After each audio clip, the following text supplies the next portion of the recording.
agents en activité en attente des postes budgétaires du ministère de la Santé. Si nous sommes regroupés en ce jour, c'est parce que depuis plusieurs démarches faites auprès de nos autorités, nous n'avons pas obtenu gain de cause. Et vous vous souviendrez qu'en décembre 2023, lorsque le CTRI prit le pouvoir, ils nous ont affecté 1200 postes budgétaires au ministère de la Santé. La majorité de ces postes budgétaires étaient octroyés à des personnes qui étaient encore assises à la maison, qui n'avaient pas d'affectation. Là encore, le collectif est resté calme. Et nous avons multiplié les rencontres avec notre tutelle. La tutelle est restée encore muette. Et grande fut notre surprise, le 27 février 2025, nous nous rendons compte qu'il y a encore un arrêté qui est sorti pour les agents qui sont assis à la maison, qui ont obtenu le poste budgétaire, au détriment de ceux qui sont en activité depuis 2011 jusqu'à nos jours. Alors nous avons décidé de faire des notifications encore au Premier ministre, à notre ministre de tutelle et ainsi qu'à la présidence. Là encore, ces notes sont restées muettes.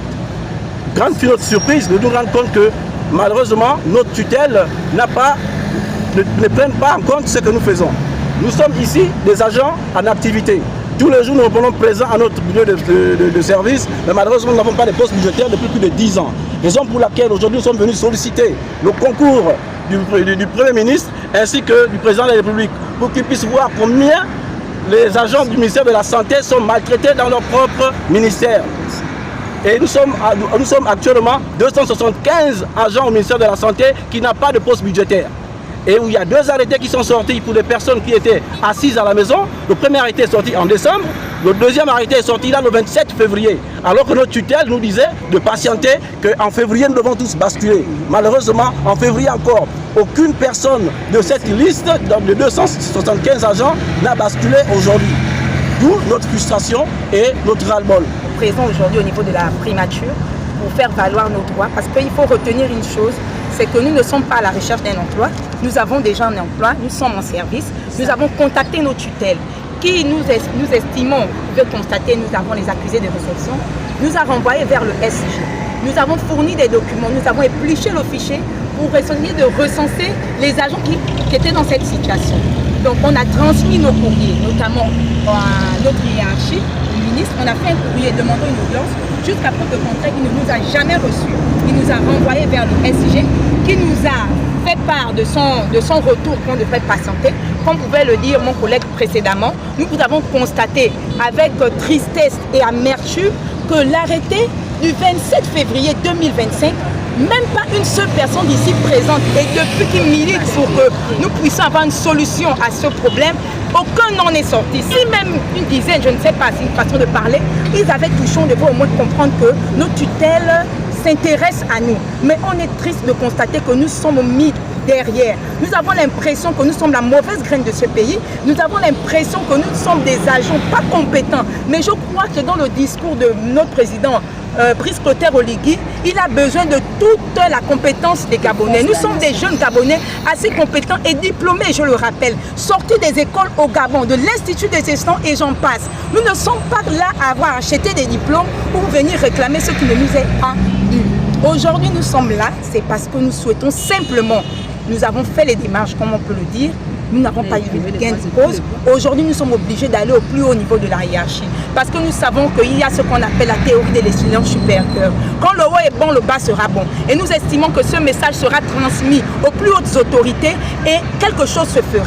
Nous avons suivi récemment la conclusion de la taxe sport. Nous avons pu constater qu'il y a plus de 1000 postes vacants, postes budgétaires. Donc nous venons appeler à nos responsables hiérarchiques, notamment le Premier ministre et le Président de la République, qui gèrent nos ministres, de pouvoir donner un mot d'ordre. Nous n'avons que 275 postes que nous réclamons. Donc je pense qu'il suffit de donner un mot d'ordre et rapidement cette solution sera trouvée. Ces informations que le président Brice Clotaire Oligui donne, nous avons l'impression que les choses ne sont pas faites au plus bas niveau de la Chine. c'est vraiment triste de remarquer. Nous allons souligner quelque chose. En ce moment où le CTRI est en train de faire son bilan, nul n'est l'intention de l'APP de vouloir boycotter ou de prouver que le CTRI n'a pas fait son travail. Simplement, nous voulons tirer la sonnette d'alarme pour dire que vous avez fait, mais malheureusement, nous avons été mis encore de côté. Au détriment des plus anciens, les nouveaux sont là. Nous avons des exemples des personnes qui ont des postes budgétaires assis à la maison, qui n'ont pas de lieux d'affectation. Nous, depuis belle lurette, nous avons des lieux d'affectation, nous sommes présents à nos postes, mais malheureusement, nos situations ne sont pas régularisées. Je réitère encore, notre mouvement n'est pas dans l'intention de venir saboter le travail du CTRI ou de montrer qu'ils n'ont pas travaillé. Simplement, on réclame ce qui devrait nous être dû et on devait l'avoir de façon naturelle. Donc, pour ce, je pense que les propos personnels. Le ministre, notre tutelle, comprenne que le ministère de la Santé n'est pas seulement dirigé par le personnel médical, c'est-à-dire les médecins et tous les techniciens qui portent des blouses. Il y a les agents administratifs qui font leur travail au quotidien. Donc, lorsqu'on parle de postes budgétaires, il ne s'agit pas tout simplement de donner rien qu'aux médecins et aux pharmaciens et aux techniciens tous ceux qui portent des blouses. Il s'agit aussi de donner aux comptables, aux gestionnaires des ressources humaines, aux psychologues, tout ce qui va avec. Mais nous, au ministère de la Santé, nous avons cette impression, c'est même plus une impression, c'est une confirmation, c'est un constat, c'est-à-dire que l'agent administratif n'est pas pris en compte, n'est même pas pris dans sa valeur première. Pour les agents, pour les dirigeants du ministère de la Santé, le ministère de la Santé appartient aux médecins. On vous le conseille. Mais il faut qu'ils tiennent compte qu'il y a des administratifs à côté de cela. Parce que si tout de suite, on octroyait encore des postes budgétaires, ils prendront tout simplement, ils vont donner aux médecins, à tous ceux qui portent des postes. Nous, les administratifs, les comptables, les gestionnaires du personnel, les services sociaux, on sera encore laissés pour compte. Donc, il faut que le président de la République, nous, on l'interpelle. Comme disait ma consoeur, nous ne sommes pas là pour saboter la transition ou bien pour nuire à qui que ce soit. Nous voulons tout simplement être restaurés dans notre dignité, comme le veut le général, son excellence, le président de la transition, Brice Clotaire Oligui Nguema. On veut tout savoir nos postes budgétaires. Et par rapport à ce que mes frères et sœurs ont dit, c'est que nous travaillons depuis des années. Parmi nous, il y a des chefs de service. Si notre ministre de tutelle estime que nous n'apportons rien au ministère de la Santé, qu'il nous le dise 4 sur table. Sinon, parmi nous ici, il y a des chefs de service. Si nous ne produisons pas, si nous ne servons à rien au ministère de la Santé, pourquoi on nomme parmi nous des chefs de service? De 1. De 2, lorsque le président est passé, il nous a octroyé 1200 postes budgétaires. Si ces 1200 postes budgétaires, même pas 10% ont été octroyés aux agents du ministère de la Santé qui travaillaient déjà effectivement. Ça a été dispatché entre coquins et copains. Et nous, les 10% qui ont bénéficié, ça aussi était sur la base où il fallait donner quelque chose pour bénéficier de quelque chose qui te revient de droit.